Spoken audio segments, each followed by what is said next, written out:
everyone. What do you do when opportunity knocks on your door?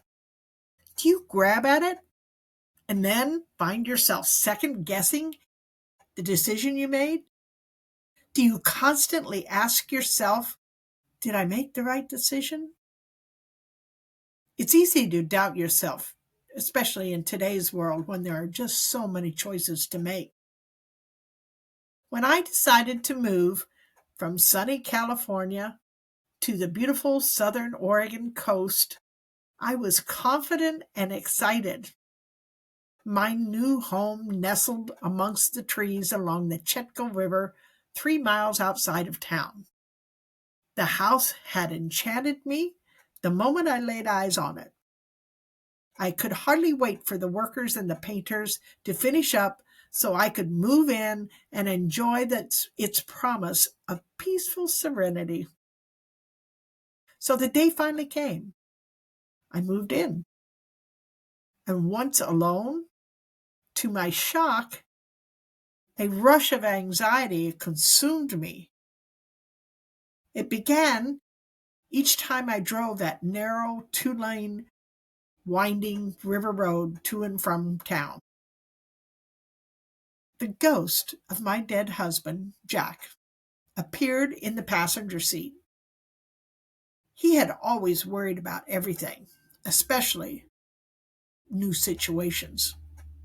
And now he has risen from his grave to tell me what a mistake I have made. I can't see him, but he's in the car. And he's relentless. You're crazy for moving to Oregon. Don't you know how much it rains there? And you're going to miss California sunshine. He tries to convince me that the river road is dangerous. Did you know, he says, more people are killed on 2-lane highways than they are on 6-lane freeways? When he gets like this, he just won't shut up.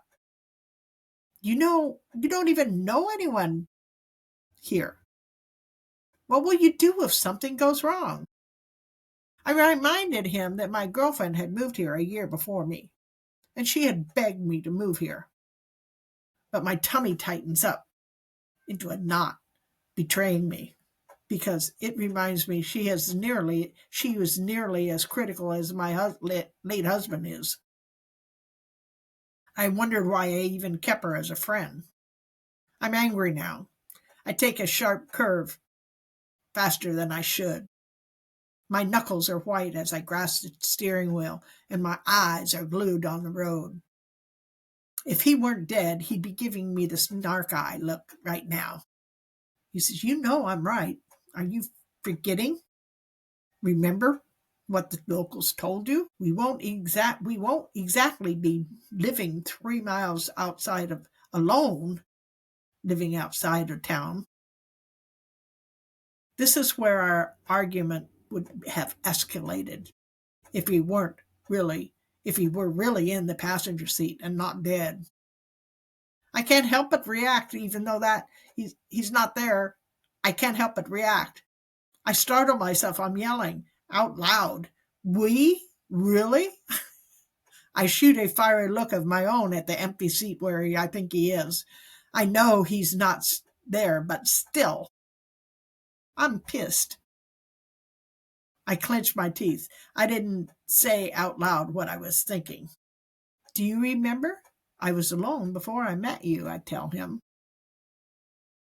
And should I remind me, you died and left me alone. But even as I argued, I knew he was right. I knew what he was referring to, too. The locals had warned me. They said, because you're living so far out of town, you're sharing your space with mountain lions and bears. I had paid him no mind then. But now, I stopped the accelerator faster just to try to leave Jack's ghost in the dust. But there's no dust in Oregon. Now I feel even worse because now it's just me and my own mind. I don't know which is worse. I slam on the brakes to slow down. What if I hit a deer with my little car as I scanned both sides of the road? I remember how I'd sworn I would stay alert every time I drove this road. I didn't want to hit a deer, but already I'd forgotten that promise. I urged my car a little closer to hug the middle line. But if I have to go outside after dark, isn't that when the predators prowl? But I take a deep breath. That's okay. I just won't go outside after dark. But what if I have to come home in the dark from a meeting or something that lasts days when the days are shorter? Suddenly, I'm feeling like a fool. Even though I know the only predator in my mind is in my mind, but my mind is out of control.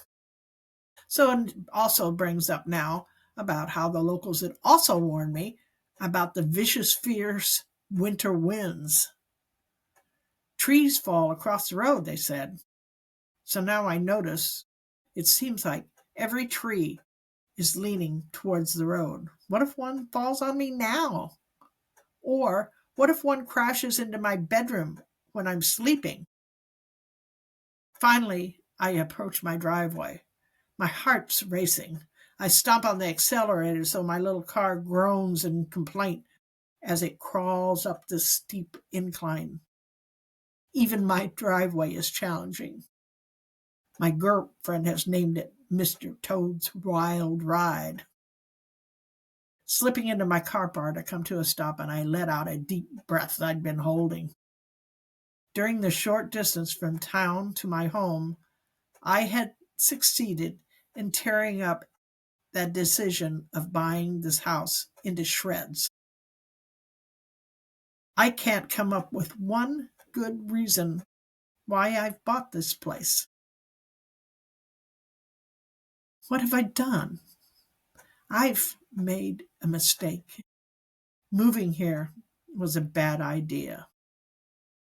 My dead husband is right. I'm crazy.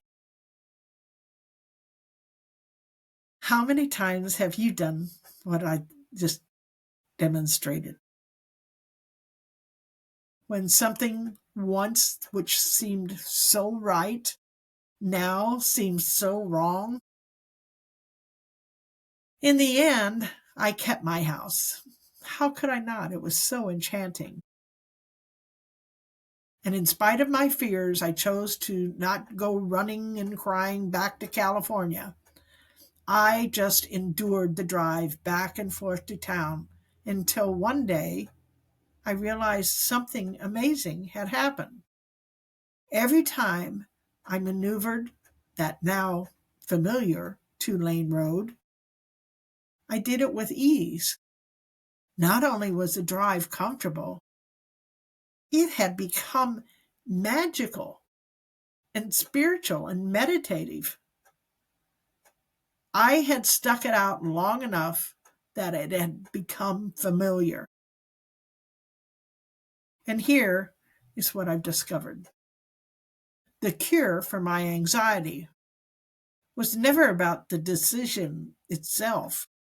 It was never about whether it was right or wrong, or whether I should stay or go, because no matter whether I had remained or hightailed it back to California to the familiar, there would have been that decision to be made.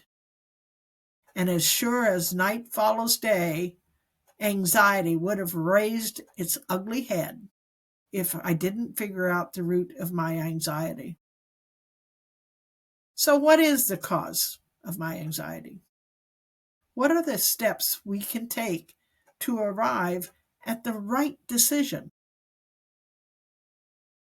to grab the right opportunity without getting sucked up into the depths of a whirlpool of emotions? The first step seems to be simple enough. After careful consideration, I make the decision.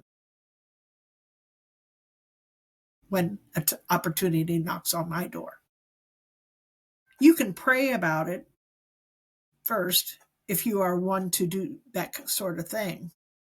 But either way, make a decision.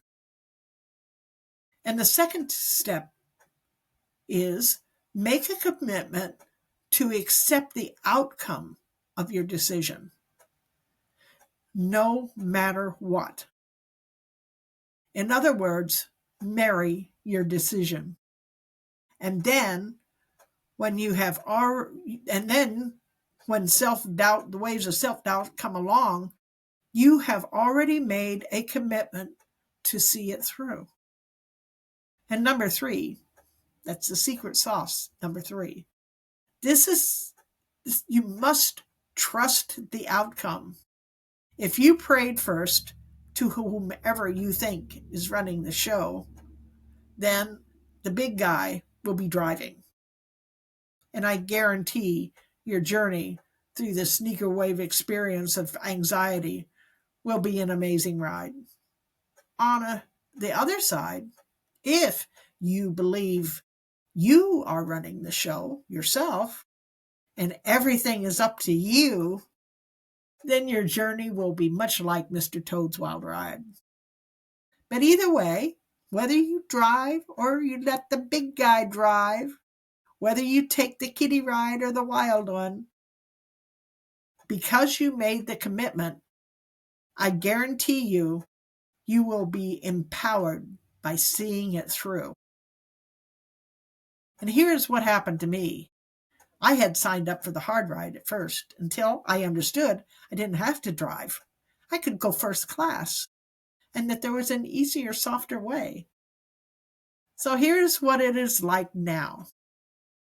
On winter days, when the rain is relentless and acting out its wildest possibilities, threatening to spill over into the river road, even though the winter is cold and drenching and opens all the doors for countless doubts of why I moved here, I am committed.